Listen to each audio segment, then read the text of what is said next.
Hello friends and family, my name is Skylent and today I'm going to take you on a journey. Today we're going to be talking about the top 10 most populated free-to-play games on Steam. Now, these games are definitely popular, but the thing that I'm actually tracking here and what I'm looking at right now, the stats of, is technically how many players are playing at any one given time. Yeah, you get it? So these are games where you can just jump in and you're going to find a lot of people playing at any one time, all the time. You know, there's a lot of games where people technically own them, you know, because they're free and they just kind of purchase them. That doesn't mean that they have a strong community, that there's a lot of people actively playing them. Nope, these games are actively being played currently. In fact, some of their numbers might actually be bigger because some of these games have launchers outside of Steam, and this is really only somewhat kind of, you know, approximately tracking actually like people launching it from Steam. So yeah, let's start with number 10. That game is Brawlhalla. Brawlhalla is a platform fighter, which means it's basically like Smash Bros, okay? Now, it is not a clone of Smash Bros. Trust me, it's got its own unique mechanics, its own unique characters, and it has this like really cool weapon pickup system, and all in all, I really enjoy the game. Personally, I think its art style is not personally for me, but I think a lot of people will be able to appreciate it because it's cartoon, it's very clean, which its competitors currently are kind of pixel arted, and they're not quite as clean graphically, so as a competitive game, Brawlhalla is really booming there, and also the art style is going to allow it to be played on pretty much any machine, which is great because it's also free. So yeah, any machine can just pick it up instantaneously. The next game I want to talk about is a game called Heroes and Generals. Now, this game has really been a roller coaster of critical acclaim and toxicity, kind of. I mean, we got people who defend this game like crazy to a lot of reviews. I know when I did my first impressions, I was really positive, but then I did a second impressions and I wasn't so positive. I got attacked. The people who play Heroes and Generals, which is a very popular game, tend to be kind of somewhat fanatical. It's a very niche game, so getting into it, even though there's lots of people playing it, it's still somewhat of a chore to get into because of all the intricacies, and it's, you know, that's a little rough around the edges, but because of its population and how long it's been around in development, I think it's, you know, starting to kind of become a little bit more polished. And for all the positives when I did my first impressions, I think is a reason to check out Heroes and Generals. And then if you can break into the niche, into the hardcore community of this game, then you're going to find a lot of intricacies that a lot of other people are going to miss out on. But yeah, it seems like more and more people are joining in and trying out and finding for themselves the secrets of what a hidden gem this game actually is. Okay, we've got a game called Path of Exile. You guys saw this coming, right? Path of Exile, hugely popular game, and one thing that makes the game really refreshing is not only is it really replayable because of all the customization, I mean in-depth customization, but it's also really replayable because of their season system, and they also just have a huge amount of like updates, like true expanded expansion content, guys. It's freaking awesome, and that's completely free DLC, guys. You literally just patch it and then boom, you've got the next set of dungeons and story and things to do. It's pretty hype, guys. So yeah, it's if you were a fan of like the older Diablos, Path of Exile is essentially a spiritual successor to those games, and in every way I think it completely succeeds. It is a AAA free-to-play game. You can see why it's popular, and you can also see when you actually jump into the game why so many people continue to play the game.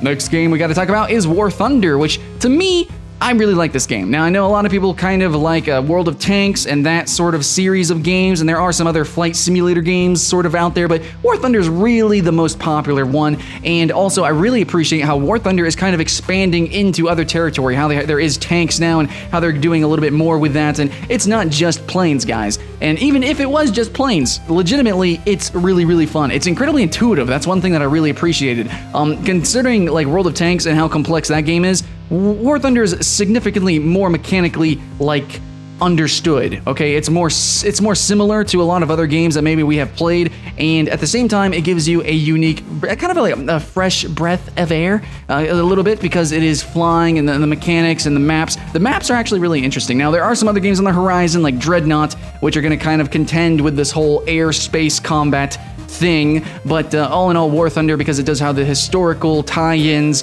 I think it's still going to keep its niche, and I think, in fact, it'll probably continue to go more popular as more people try this genre out, and then maybe want to flock to War Thunder, seeing how cool this type of genre is. So yeah, War Thunder, guys, it's not just planes, but if you are looking for plane combat, War Thunder is definitely the best one, in my opinion. And the next game is Smite.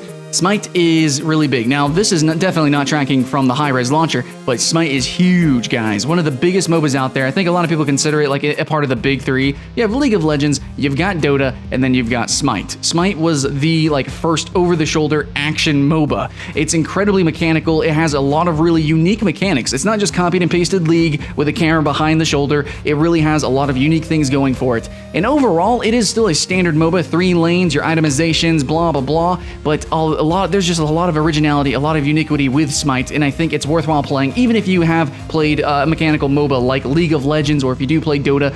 Smite is unique enough, just like how Dota's different, League's different, Heroes of the Storm is different, yeah, Smite is also different. And even though it's a little bit older, it has been continuously updated, just like all these other games, been updated, it's been refreshed, new content, new characters, there's always a reason to come and play Smite, and also it does have a competitive following, just like Paladins.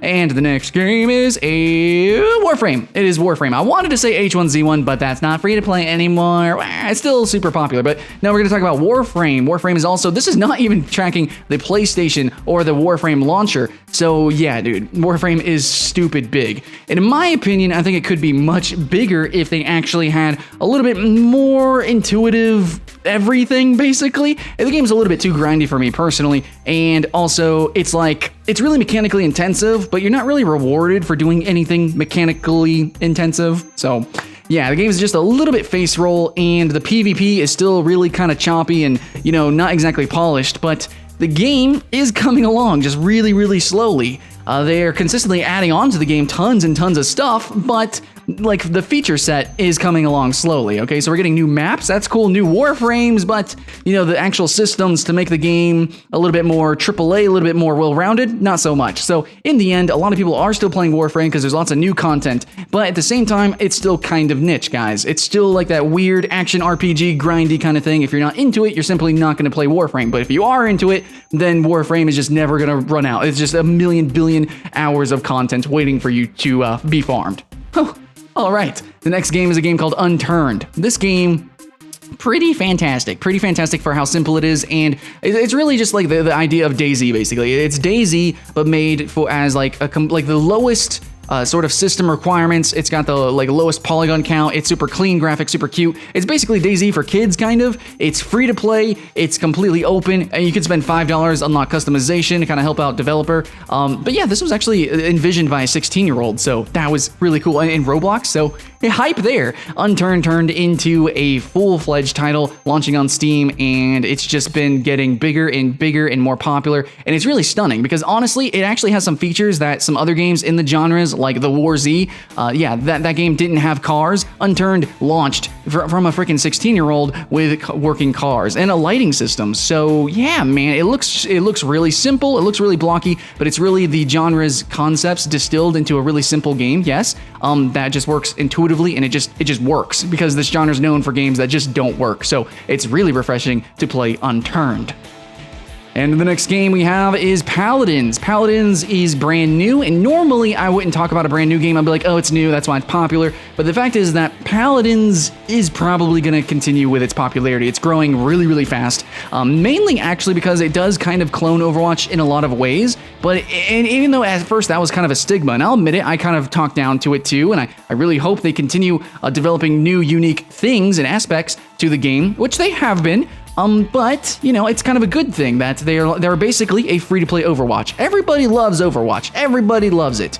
And so you can't hate Paladins, which is basically free-to-play Overwatch. Now again, I'm not saying it's a complete clone, okay? There are definitely things that are very similar, but there are reasons why me, a Diamond Overwatch player, does still enjoy going into Paladins and playing it, and maybe even potentially playing it competitive just like I do in Overwatch. So yes, guys, play some Paladins. And now we have Team Fortress 2. You guys saw this coming. Team Fortress 2 has been the #1 and #2 for the longest time in the popular free-to-play games, just popular overall on Steam. Yeah, Team Fortress 2 has been huge and is still actually really, really big. Now, even though it's directly competing with Overwatch, at the same time, you have to remember Team Fortress 2 is a very different game, okay? Where Overwatch is like the 6v6, a very competitive game. Team Fortress 2 is extremely casual. It's mayhem, it's hectic, it's not just 6v6 either. Yeah, they do have a 6v6 competitive mode now, but you can join into matches with, I don't know, I think there's actually no limit to what you can modify your server to have. And speaking of that, Team Fortress 2 has a lot of really random mods and jump maps and like gimmicky game maps, like mini game maps like Simon Says and weird stuff like that. Team Fortress 2 is a game where you go to play basically any other game other than Team Fortress 2. It's kind of confusing. It's essentially a hub game where you go and then you kind of play the mods and stuff with that. Of course, you can always still enjoy the vanilla Team Fortress 2 experience because from what I've experienced in all these hero shooters, I haven't seen a class like the Spy. I haven't quite seen a class that's as intricate as the Engineer. And of course, Team Fortress 2 still has man versus machine, so there's always a reason to jump into Team Fortress 2. And now the final game that is the most popular game on Steam, free-to-play or otherwise, is going to be Dota 2, guys. It's a free-to-play game, and actually kind of similar to Team Fortress 2. A lot of people maybe don't know this about Dota 2 if you've never launched it, because I hate MOBAs, but Dota 2 actually is essentially a hub game. But unlike Team Fortress 2, it's significantly easier to actually find and manage custom games. So there is a custom game finder. So you can find servers, you can actually go into a matchmaker and join up with other teams. So you can find these random game modes, these random maps, and you can do all sorts of crazy, ridiculous things that's outside of the base Dota 2 game. Now, talking about the actual base Dota 2 game, holy hell, dude, it's got a lot of hours waiting for you to play, okay? It takes a long time to memorize all the... Yes, it's kind of like... not intuitive mechanics, but there's a lot of mechanics to be learned in Dota 2, a lot of different heroes that control very uniquely compared to League of Legends or Smite or Heroes of the Storm. You have a lot of micro intensivity with like characters like Nature's Prophet, where you're controlling like 20, 50 million billion different creatures. Broodmother, those are the characters I play. Meepo, controlling lots of different units. You don't get that in other MOBAs. Also, the itemization is way more intricate, way more in-depth than Dota 2. You're buying and selling constantly and getting all these really ridiculous items. So all in all, like tactically and strategically, Dota 2 is really intense. And I'll admit it, mechanically, it's no League of Legends, it's no Smite, but if you want something that has just raw content to master and understand, and inside the base game, that's Dota 2, absolutely. A lot of intricacies there. But then also you can go into the mod scene, into the custom game scene, and you can just have a blast. Tons of different hordes modes that players have made, lots of different gimmick maps, and there's even like full-on single-player RPGs and stuff in there now. So Dota 2, you can definitely see why so many people from all walks of life are not just trying out the game and playing it, maybe the base game, but just all in all, just for everything that it offers, because it offers so much. You can see why they're playing it so consistently. Abso-freaking-lutely. And that is the 10 list, guys. The 10 most concurrently played, or they have the, for right now, the peak players, the highest peak players per day on Steam. Okay, so the most populated free-to-play games on Steam. So if you're looking for a multiplayer game that has a big community, some of them are, unique niches and they kind of focus on different people. I understand you might not like a certain game. Okay, that's cool. But I'm pretty sure if you just pick one of these, try them out, you probably find one that's pretty cool. You probably have some fun. I hope you do, guys. I really do. I have fun with all of these myself personally, even though it took a little bit longer to get into some, like Dota 2, but that's fine, guys. Give it some time, and you're going to have it a worthwhile time, I promise. You just learn the games. Just learn the games, guys. I know a lot of my audience don't like MOBAs, so I just wanted to reiterate that. Thanks for watching. I'm Skylint, and this was a top 10 that I made. So yeah, I hope you enjoyed the top 10 that I made, and there will be more in the future. Thanks. See you guys again next time.